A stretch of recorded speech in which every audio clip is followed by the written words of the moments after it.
To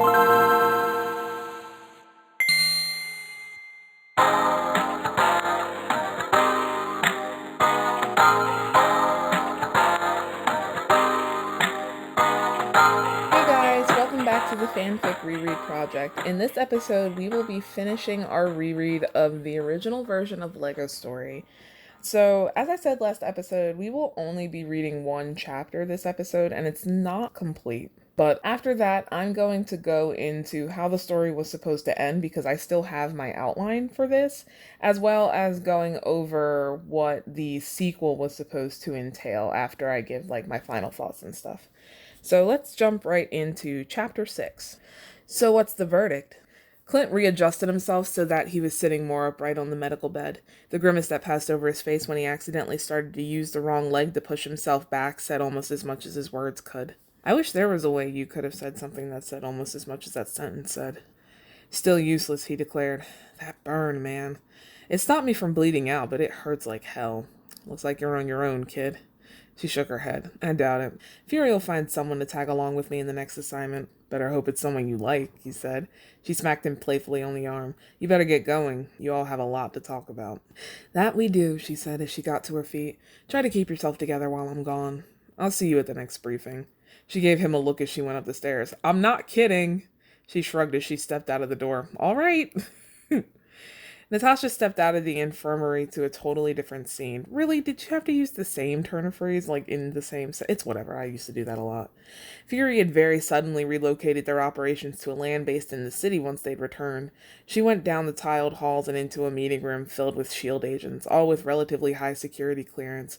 Coulson, Hill, Melinda May, Sharon Carter, and even Victoria Hand, who she didn't know was in town.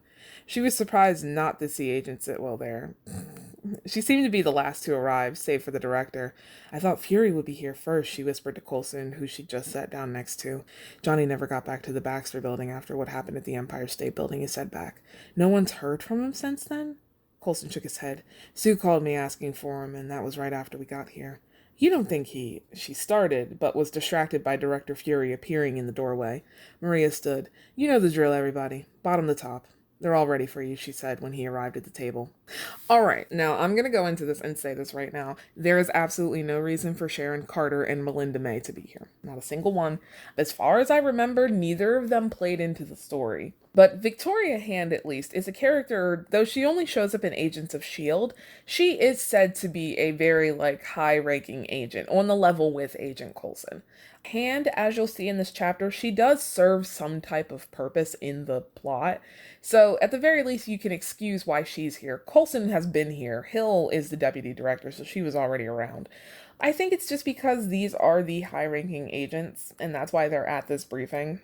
But there's another S.H.I.E.L.D. agent who was supposed to become prominent throughout this story, and she is noticeably, not in this chapter at all. You'd think they'd want to brief her on everything before, but I guess there's a certain level of information that you're supposed to give to certain people. Alternatively, if we were going to bring in Sharon Carter, I don't know why I didn't replace the character I was going to have team up with Natasha while Clint was out of commission with her instead. But anyway. He gave her a short nod before jumping right in. As you all probably have heard by now, the Bifrost appeared in the sky a few hours ago. We sent Captain Rogers to investigate as soon as word got back to the helicarrier, he told them. Neither he nor Jonathan Storm, who went down there on his own, have been heard from since then. Him too? Coulson asked. Fury nodded. They aren't the only ones. Charles Xavier got in touch again to ask if we'd heard anything from Wolverine, who also hasn't been heard from in the last few hours. Sir, do you think they might have been taken back to Asgard? Natasha asked him. A second appearance of the bridge indicates that that's most likely the case, Maria said. I thought the Bifrost had gotten destroyed after the first time that Thor came to Earth, Agent Carter asked. It had, Natasha confirmed, but in the time between then and now it could have been repaired. The Asgardians haven't been keeping in touch, she said, echoing Fury. Anything could be happening up there, but we won't know what until we get to talk to Thor again, and we don't know when that will be now. What, is he going to keep Steve hostage? Jesus Christ. Hopefully not long, Sharon said, because we need Cap and the Torch down here. Actually, we probably need Thor too. But this leads to the next point, Fury continued, and that is that my suspicions about Loki were correct. The arc reactor taken from Stark Tower was used to power a portal to get to Asgard. Whether he was using the Tesseract or not has yet to be seen. So there really was a portal beneath the Empire State Building, Agent May asked. Fury nodded his assent. But how did they get it down there without being detected until now? That's where things get interesting. More interesting than an interdimensional portal beneath a national landmark, she said incredulously. Oh, yes. Do you want to explain the situation, Agent Romanoff? Gladly, Natasha said. Agent Barton and Storm and I discovered a fairly large bunker underneath the building, containing 2,000 feet of databanks. And what was on those databanks? Melinda asked her. She took a breath before she said it. The consciousness of Dr. Arnim Zola. The statement got her a few looks. It turns out our old friend Hydra has managed to hang on longer than the Red Skull did. The technology he was stored on was from around the time that he died, which means that this bunker has been there since then, and that they've had ties with the people who own this place since then. Oh, wait, go back a moment, Melinda said. The technology he was stored on? Okay, so I'm noticing a lot of things here that actually show up in different fanfics. For example, like the constant use of he took a breath before he could say it, or whatever the pronoun is, depending on the person. That showed up in the Hunger Games. I'm pretty sure it showed up in the newer version of the Hunger Games, which makes sense since that and this were technically written, I think, around the same time.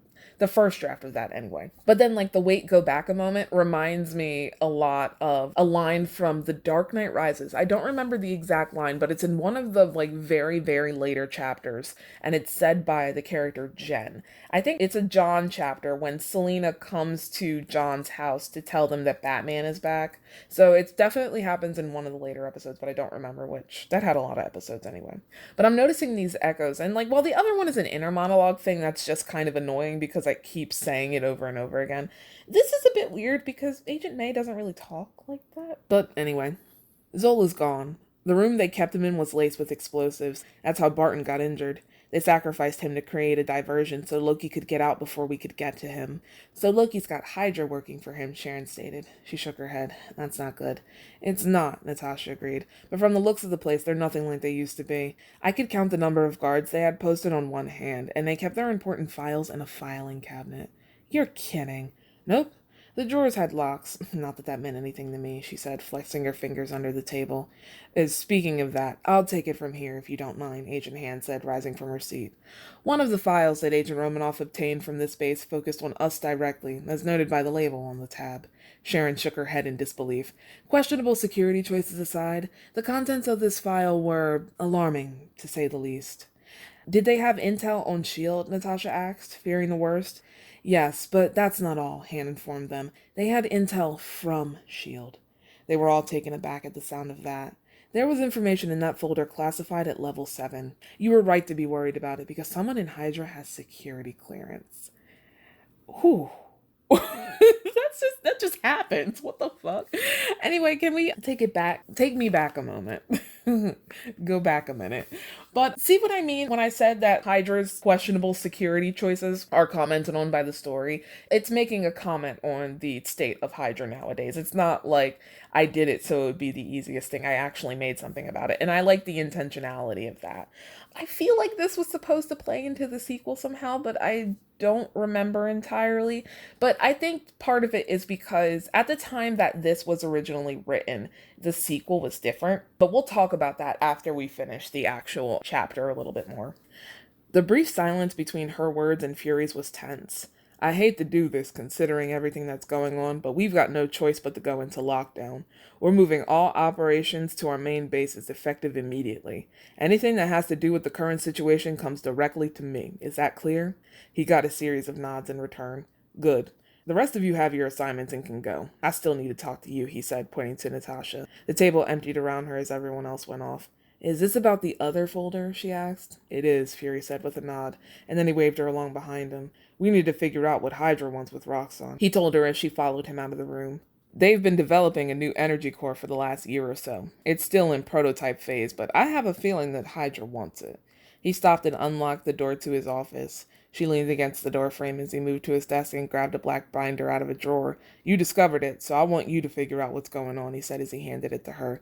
We need to intervene before Loki gets back to Earth. I don't know what other allies he might have, but removing Hydra from the equation will be a great advantage to us. Yes, sir, she said, and then he let her go. So, that is the end of that chapter. That is all we have. So there was supposed to be more of that. I'm pretty sure, because that would be pretty short for a chapter in this story.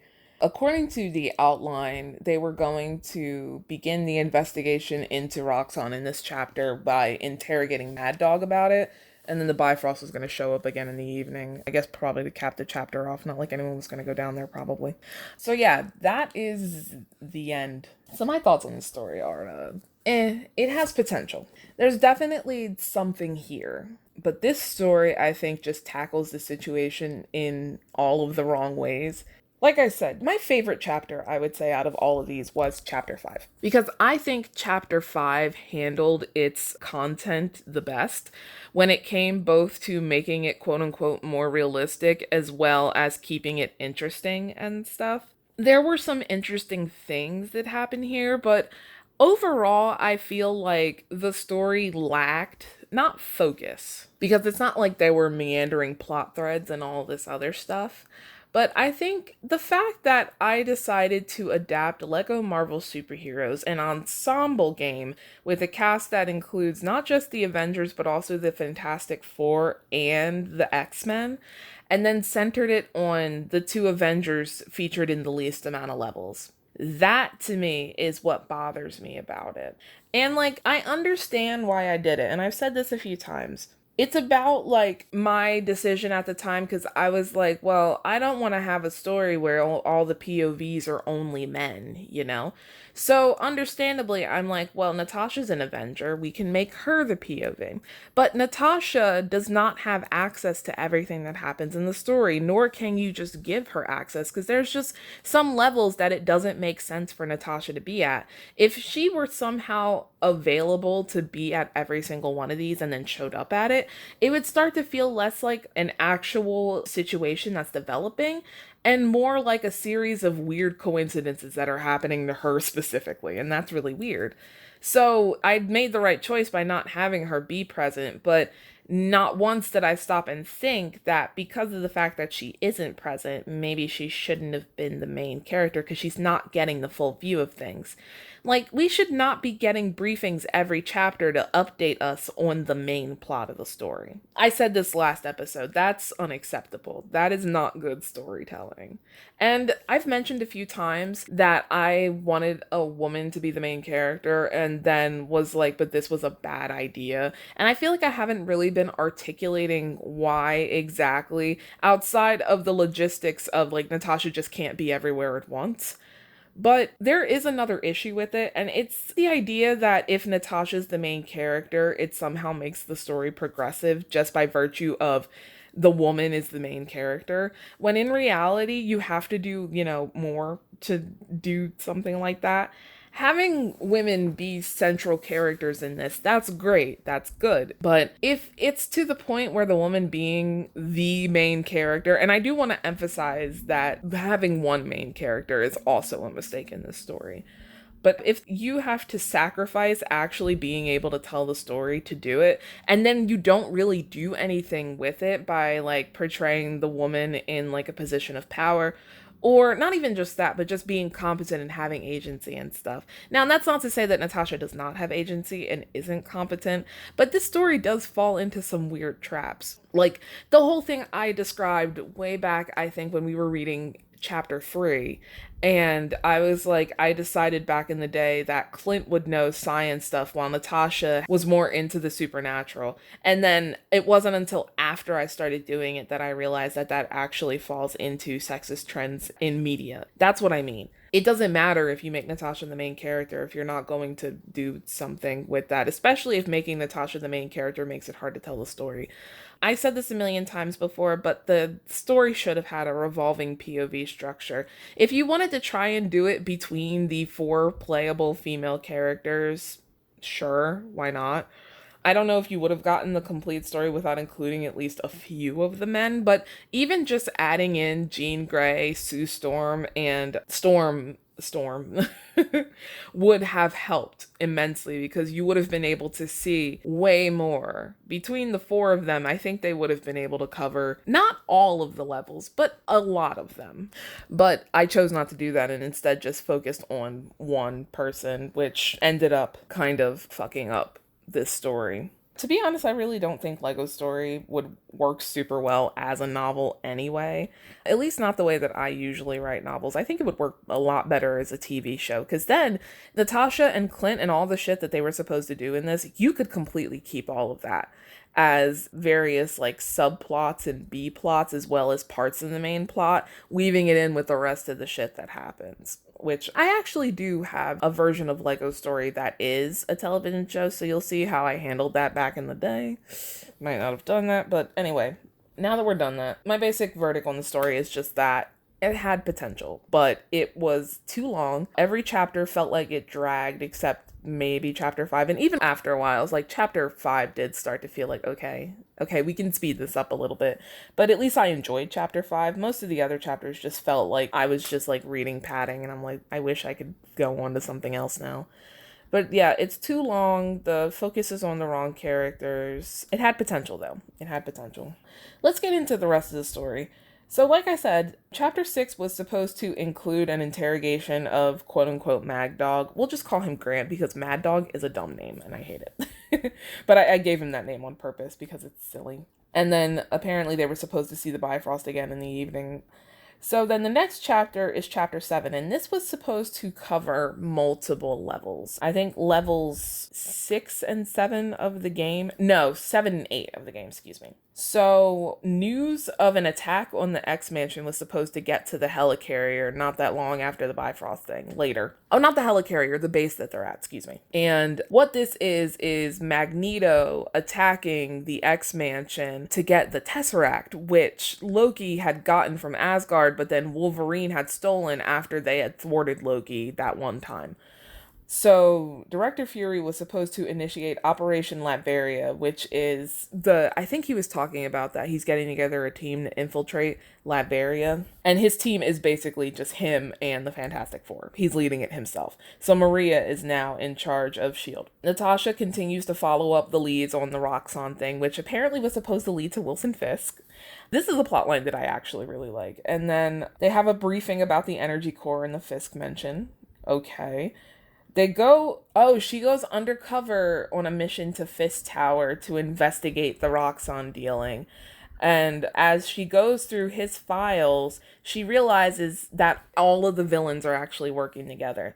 Personally, I think it's kind of obvious that the villains are working together in this version just due to the sheer, not magnitude, but the sheer, like, amount of shit that just keeps happening back to back to back. It can't be a coincidence that, like, oh, these guys stick up this, and then this guy shows up who happens to be also a villain of the same character, and then this guy does this, and then this guy does this, and we found this, and it's this, and it's this, and it's just, like, too much happening not to be a thing, you know? Like, at this point, we knew that the Oscorp thing was associated with Loki, as well as the AIM break-in and later the Hydra stuff. And that's like half of the shit that's going on. And then you have Doctor Doom, who is trying to collect cosmic bricks. And you know who else was also trying to get cosmic bricks? The Green Goblin and Abomination and Sandman. So you'd think it would start to click after a while, like, maybe all of this is connected. But anyway, so what happens in this chapter is basically, because Clint is out of commission, Natasha partners up with Claire Wise, who first showed up in the very first chapter, and I think her last appearance was just chapter 5, but I don't remember if she showed up in between that or not. But basically, Claire is a very, very small character who shows up in one of the Marvel shorts, which Marvel doesn't do them anymore, but back during, like, phase 1 and phase 2 time, Marvel would put out these little shorts. I guess this is for the children out there. Would put out these little, like, short films that filled in information about, like, side characters or gave you a different perspective about things. Like, the Agent Carter television show is actually based off of one of those shorts about Peggy. And there were ones about, like, the Mandarin, not the actual, like, Aldrich Killian, but the guy, Trevor Slattery, that guy. And some other ones. Claire Wise was from one that was based like right after the Avengers, where her and her boyfriend were bank robbers originally, and they would rob banks using Chitauri technology that they scavenged after the Battle of New York. But then they got caught by S.H.I.E.L.D., and instead of being sent to prison, S.H.I.E.L.D. recruited them. It's like, so we'll turn that power to good, you know? And they were recruited by Agent Sitwell. This is important to note when we talk about the sequel. But Claire got partnered up with Natasha, which is interesting because Claire is a fairly new agent. And they were the ones investigating the Roxxon thing now. And then the next chapter, chapter 8, which covers one level, that sinking feeling, which is one where I think it's something about submarines. It's a shame. I literally played this a few days ago. So Director Fury comes back from Latveria, and there's a big briefing, because of course there is. But this is where everyone else also learns that the villains are working together, from, I guess, Natasha, but maybe also the Fantastic Four figured that out. Because in one of the levels that's covered in the Latveria mission, Green Goblin shows up, but they're in Doctor Doom's castle, so it's pretty obvious something is going on there. And they managed to catch the Silver Surfer, who we haven't seen since a video, I think, in chapter 1. In this one, instead of Natasha going to do some, like, side mission, Natasha actually gets to go on the mission that's in the level with Thor and Tony. Spider-Man also shows up, I'm pretty sure. And basically, they take a shield submarine, but then their submarine gets quote-unquote eaten by Doctor Doom's submarine, and then they infiltrate Doctor Doom's submarine. I'm not really sure what this means, but it says Doom tries to steal their sub. They get inside as sub goes. Goes where? I don't know. And then it says, can Nat get brick? Meaning, like, can Natasha get the cosmic brick, I guess. And then Magneto surfaces them, gets Doom, and then sinks them with the Statue of Liberty. Oh, yeah. In the game, what happens is that Magneto pulls up the submarine, like it says here, and I guess he retrieves Doctor Doom, because Doctor Doom shows up. Like, his actual boss level isn't until, like, the second to last level of the game. And then what happens in the game, though, is that Magneto uses his powers to take control of the Statue of Liberty, and pilots it like it's a puppet, because that's a thing you can do with the Statue of Liberty. Here, instead, I think he just takes it and then, like, drops it on top of their submarine to try to, like, drown them in the ocean, which is bad enough, honestly. And that's where the chapter ends. So then chapter 9, which is based on the level where Wolverine, Reed Richards, and the Hulk follow after Magneto, and Magneto goes to get the Roxxon energy core from the power station. So the characters manage to get out of the Majigger, the sub, I guess, and then they get on Liberty Island, and you see the statue is gone. So we don't actually know how they got sunk in their submarine until this. And then Clint's back. Clint shows up with damage control. Magneto just steals the power core because the level with Reed Richards and Wolverine and the Hulk makes no sense. There is a part where they literally have to go up into, like, number one, the Statue of Liberty walking around and, like, trying to, like, punch them. That's not how that statue was built. Number two, there's a part where they literally have to climb up through the Statue of Liberty and then they battle Mastermind in her head. It's kind of weird, but again, it's like a video game with Lego, so you can do that. But here, I was just like, that makes no sense. So Magneto just goes straight to the island, I think, and steals the power core, and then everyone's like, no! And Thor and Tony apparently follow after him. Instead, Clint and Natasha stay behind and investigate the Statue of Liberty's pedestal for clues, and they find a secret hideout underneath it. That's actually based off of a bonus level, like a small bonus level, where if you've ever played Lego games, usually when you beat... it depends on the game, but sometimes when you beat the entire game, sometimes when you just beat the story mode, a level will show up where you go in and you have to get 1,000,000 studs by breaking and destroying all of this stuff. In Lego Marvel Superheroes, I'm pretty sure you can just walk up and go into it as soon as you finish the game. And basically what they usually do is they recreate like a small model of a place from the games. So in Lego Harry Potter, years 5 through 7, it's a model of Hogwarts. In Lego Marvel Superheroes, it's like a rough model of New York City, and you just destroy everything. That's based off of that, but I don't know what would actually be in this hideout, because it's not going to be that, obviously. So, moving on to chapter 10, another briefing, Jesus Christ. But then they get back to the helicarrier, or whatever their base is right now. Tony calls them and tells them about power signature from So him and Thor, I guess, followed Magneto out to this island, this mysterious abandoned island. And Tony calls them and says, okay, we're getting another power signature. Someone should come check this out. So Natasha and Clint are sent to figure out what the heck it is. They go to the island. They find out that one of the villains, or all of the villains, are building an army of extremist soldiers. And then the energy signature either came from an AIM generator or an exploding man.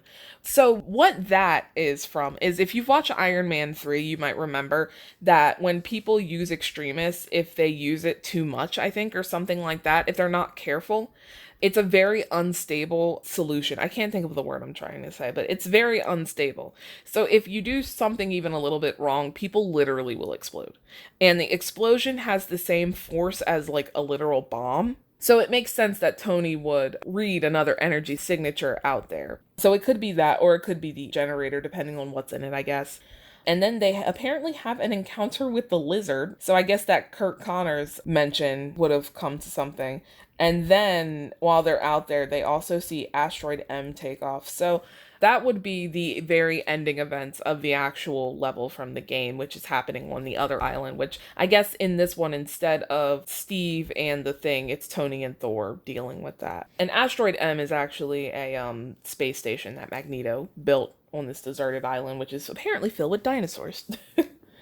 And then chapter 11, which again covers 2 chapters. So they have another another briefing about what happened with Asteroid M. But Tony and Thor got the Tesseract. Oh, that's good. So it says here, Fury sends space folks up to Asteroid M. I'm assuming what it is that Fury finds like the space-based heroes. I don't know who this was supposed to be outside of Thor. I think this is the first time some outside characters were supposed to come into the story, but that seems kind of like useless. Like, why introduce a bunch of new characters in the second to last chapter instead of just like putting Steve in a spacesuit or something, you know? Or better yet, the Fantastic Four have all been to space. Send them. That doesn't make, they're literally astronauts. Send them instead. Because I remember Captain Marvel was supposed to show up in this chapter, but like, she literally has not been in this story at all. And then just to have her show up like, hi, I exist too, would have been really weird, you know? So anyway, the next thing that happens is that Silver Surfer finally is talking. Silver Surfer was, because he was disconnected from his board, he kind of like had the power sort of sucked out of him. So he was really out of it anyway when they found him and brought him back. But he starts talking and he tells them that Galactus is coming. And then in chapter 12, The Good, the Bad, and the Hungy, which is the last level of the game, the space folks return and tell them that Loki was using the other villains for something. Bricks unobtainable due to being used in Loki's device. Oh, okay, so they couldn't get the cosmic bricks back. They have another meeting about what to do. This meeting kind of makes sense. Use the Tesseract to create a portal to send Galactus away. Oh! So they race to build the portal as Galactus is literally coming toward Earth. If you don't know who Galactus is, which is fair because the only Fantastic Four movie to ever feature him came out like over 10 years ago now, something like that. So I understand if you don't really know who that is because you don't read comics or something. But Galactus is basically this giant alien who eats worlds. So you can see why this is a problem. The Silver Surfer acts as the guy who kind of like leads him through space to eat certain worlds. He's known as the Herald of Galactus, which when he shows up in your planet, you're fucked. So they're building this portal, they're racing against the clock. In the game, Galactus actually does come to Earth, and Loki uses his thing to control Galactus, his little machine that he was building. So the heroes team up with the villains so that they can have enough manpower to actually stop him. They also build a portal, but it's done differently somehow. I don't know how they did it, because Loki had the Tesseract in the game. So I have here villain team up still a thing written as like a questions, because I didn't know if I was going to do that yet. But whatever they do, it works, and Thor destroys the Doom Ray. What does that mean? I guess Loki was making a Doom Ray, excuse me. Sure. And that's the end of the story, but there is an epilogue. So apparently it covers repairs after the battle, Statue of Liberty, and such. Oh yeah, I forgot the Statue of Liberty literally got ripped off of its pedestal and used to sink a submarine. It's laying literally in like the Hudson River somewhere. And then there is a mention of a party all the way at the end, which is a reference to the level house party protocol. It's one of the Deadpool missions in the game, which are the bonus side levels that you can play after you beat the whole game, but it's the only one I think the game actually prompts you to play, presumably to introduce you to what it is. And that's the end of the story. So that's how the story was supposed to go. So there are a few things here that are kind of problematic. Number one, in none of these levels is it stated who is the mole and shield for Hydra. I don't think that was supposed to be revealed in chapter 6, but I guess it was. I don't know. But if you haven't figured it out already, the mole is Sitwell, which is based off of Captain America the Winter Soldier. Sitwell was a Hydra mole, one of many Hydra moles in... I guess they weren't really moles, because Hydra basically was S.H.I.E.L.D. But anyway, it was based off of that thing from the movie, which this was written, I think, around the time that that movie came out. So it makes sense that there's so much included from the movie in this story. But it doesn't say how they were supposed to find that out, because, like, it's just not in here. I guess maybe the interrogation of quote-unquote Mad Dog was supposed to reveal that. But yeah. Again, most of my problems with this come down to the fact that the story is basically, like, the actual story of the game is basically being told to you secondhand while these two characters fuck off to islands to beat up extremist soldiers and investigate, like, things.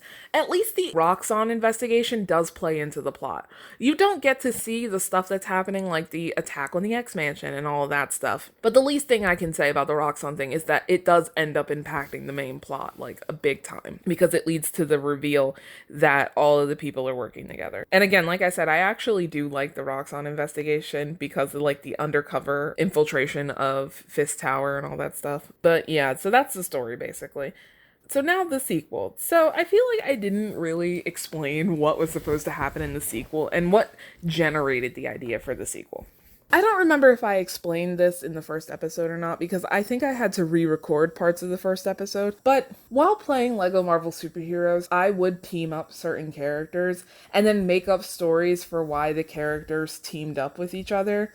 One of the stories that sort of came out of that is this idea that Tony sort of had a crush on Jean Grey, because I would play as those two characters a lot, due to the fact basically that Tony has a very wide move set, so he is able to do a bunch of stuff, allowing you to use more specialized characters like Jean Grey without having to switch back and forth from other characters too often.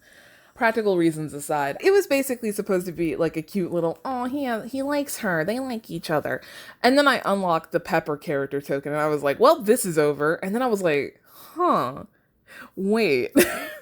So that snowballed into the idea of a story where, along with these two characters, multiple other characters have, like, shit going on in the background of the LEGO Marvel Superheroes story, but because of the sheer magnitude of the event that's happening, none of that shit really gets paid attention to. So then, afterwards, once everything calms down, some of the other characters, like, walk out and they're like, all right, yeah, we saved the world, everything's great, we can go back to normal. And then they look at the shit their friends have got up to and they're like, what the fuck? And this is what I meant by the character drama and interpersonal drama that was supposed to happen. So the whole Tony has a crush on Jean, or, like, they're kind of a cute couple sort of thing, turned into Tony cheated on Pepper with Jean Grey.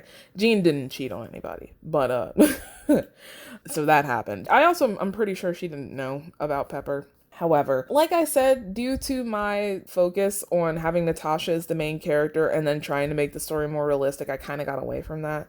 So this sequel is a little bit different than what I was planning, but that aspect does come up into it. However, the original idea for the sequel, I will explain that after I get through this. So I'm just going to read what I actually have here. I have a bunch of bullet points, but these are some long bullet points to describe what's going on. So, Part 2, Reality Ensues. Main plot. The cosmic event known as the Convergence is fast approaching. The interdimensional portals that pop up as it nears cause problems as new villains and strange weather wreak havoc on the city. To solve this, Laura should probably come to Earth for help and end up with a ragtag team made up of Avenger replacement Goldfish plus Natasha. Alright, I really don't know what Natasha would be able to do in that situation, but I'm sure I would have found something. The next main part of the plot is, after the death of the Watcher, Uatu, a strange orb of light appears in Natasha's apartment that night. The next morning, there is a pair of glass quote unquote eyes on her kitchen counter. The eyes give her visions of various events that have happened, are happening, and will happen, though these are usually vague. They cause quite a bit of friction as she becomes privy to secrets involving both friend and foe. The very first thing Natasha sees when she touches the eyes is a ruined landscape made of ice structures. Though she doesn't know it at the time, this is a vision of a trip to Jotunheim she will take later because of the upcoming convergence.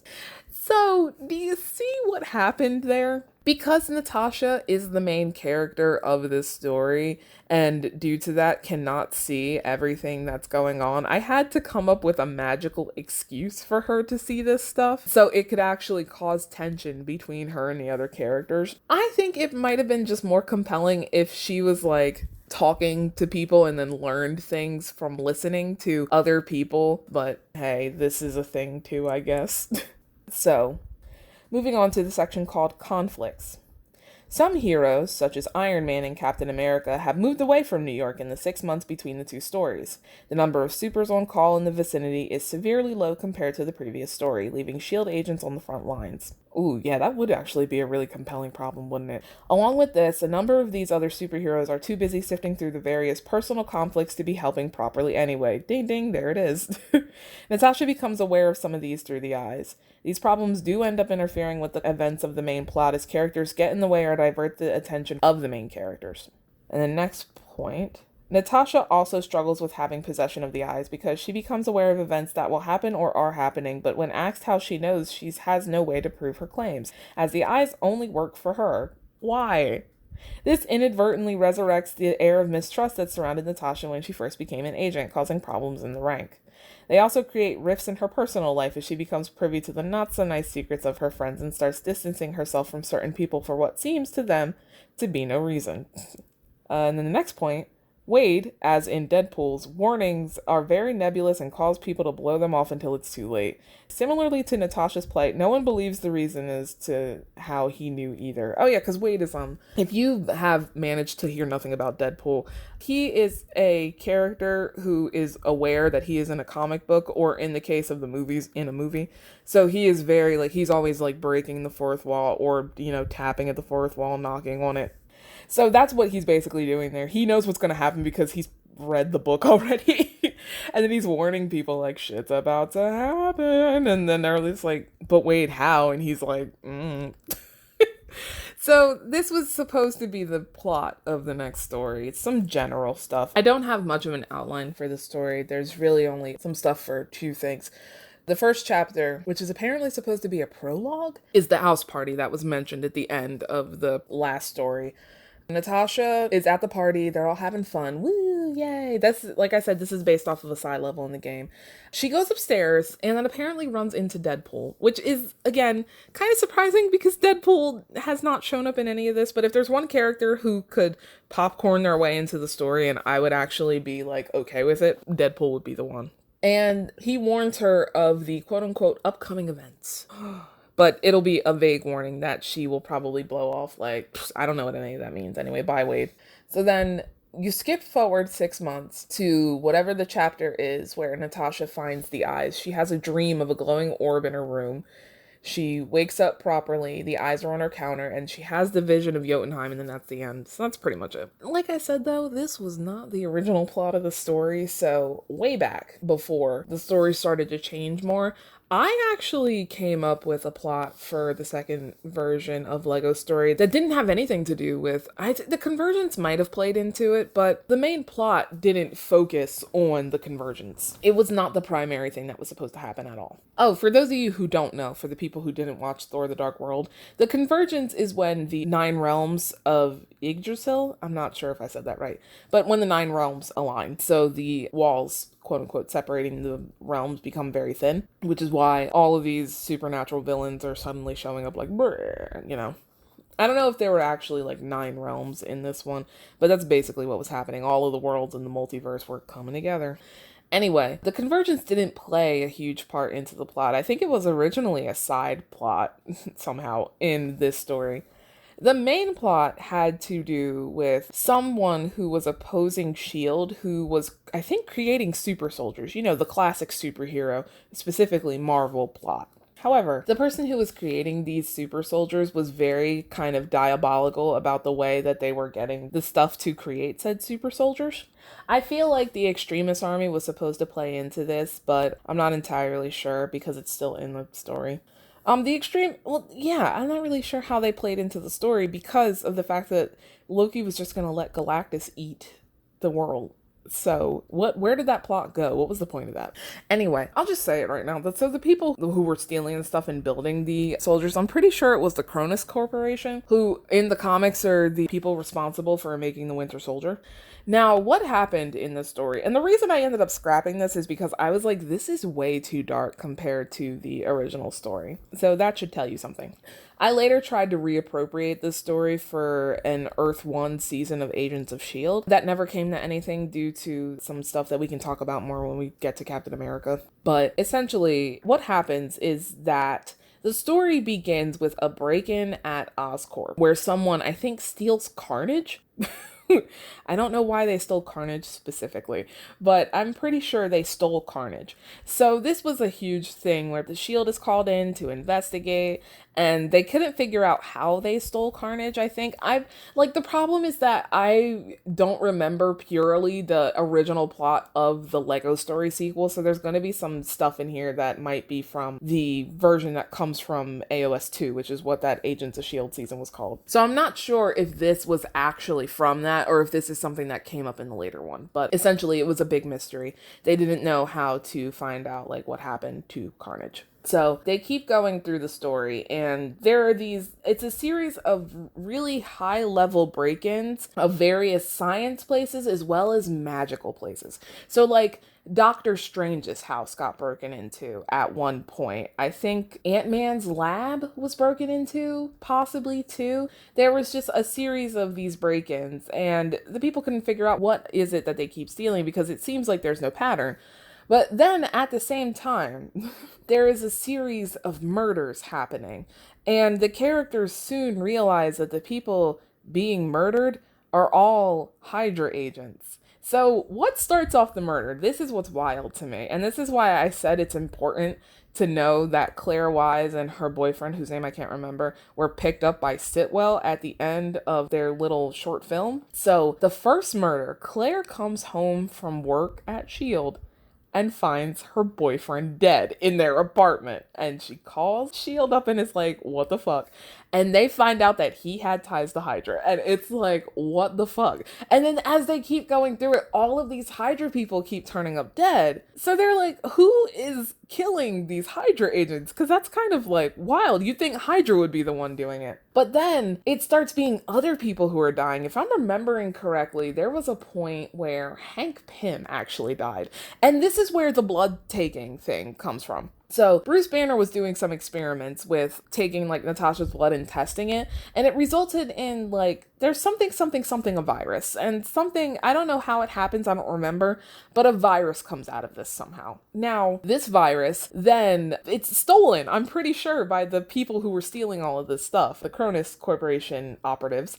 And then Hank Pym is injected with the virus and killed because he knew too much. Something happened. There are lots of parts missing, but Hank Pym died, which is, I know, wild because Hank Pym literally wasn't in it, but they killed Ant-Man.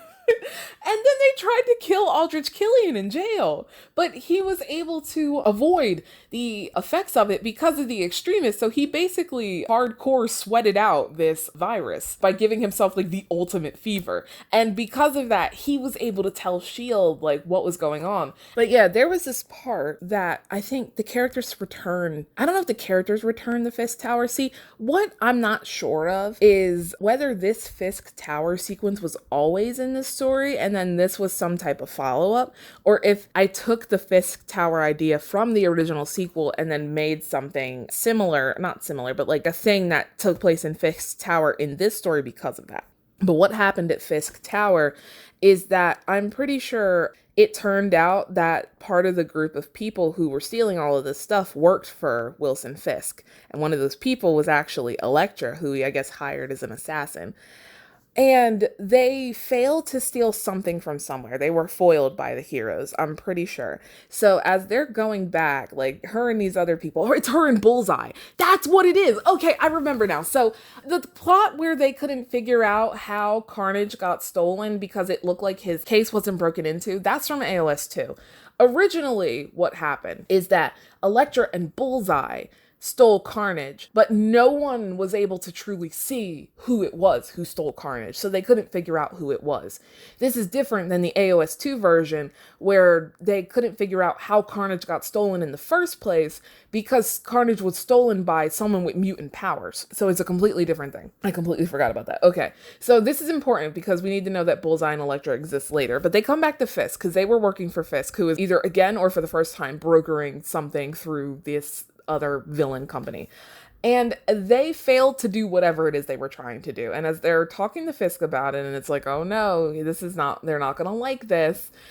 They all get gunned down except for Elektra. And it's like, what? Whoa. So Fisk is dead. Bullseye's dead. Elektra is the only survivor of this like shootout. So then it becomes obvious to the audience, at least, if not the characters at the moment, that someone else is doing this. We haven't found the people just yet. So Elektra is taken in by S.H.I.E.L.D. and she's questioned, and she gives all these vague, cryptic hints as to what's actually happening in the story. Because she vaguely knows of what's going on, I'm pretty sure. I don't know if she knew the full deets, but she knew something. And then they find out that this assassin who was murdering all of these people is the fucking Windsor Soldier. And he's working for the Cronus Corporation, who are trying to make super soldiers just by, I guess, mixing together a hodgepodge of various things taken from other Marvel heroes and villains. And they were covering their tracks by gunning down Hydra higher-ups to make it look like it was some other type of thing. They were just distracting S.H.I.E.L.D. doing that. And then, like, murdering Hank Pym and trying to murder Aldrich Killian. This is, like, a completely other thing to sort of cover up their tracks. It's nuts. So that was kind of like, I told it in a disjointed way, but the original story was a lot darker. And as I was reading this and I started to realize how many people were dying, I was like, wait, this is kind of weird.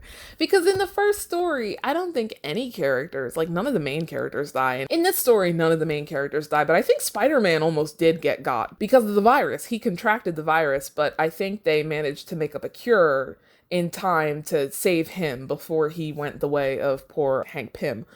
And amongst all of that, we were supposed to deal with Tony cheating on his girlfriend and like the who knows what else was happening in the background. Like, it was nuts. And I was just like, okay, that's too dark. So we had to change the story. And the convergence, which again happened in the background of all of this and was more just like the reason why a giant blizzard hit New York and stuff, and a way to utilize certain side stories, it started to become more prominent and became like the main story. And then the eyes of the watcher became like the way to tell the story through Natasha's eyes. Whew. Honestly, I kind of miss the old Lego Story sequel, but hey. So that is Lego Story. There it is. There it all is laid out. I already gave my final assessment, so that's the end of the episode. If you like this episode, like it on the YouTubes, subscribe to the channel so you can see what our next reread is going to be. 1 second, let me tell you what it is. So you will be alerted to when the first episode of the reread of Profs 3.0 comes out. That should be fun. You can also check out the backlog, which would help me quite a bit. There is a lot more fanfic reread project stuff, as well as some stuff outside of that. And like I said, I will see you next episode for Profs 3.0. Bye.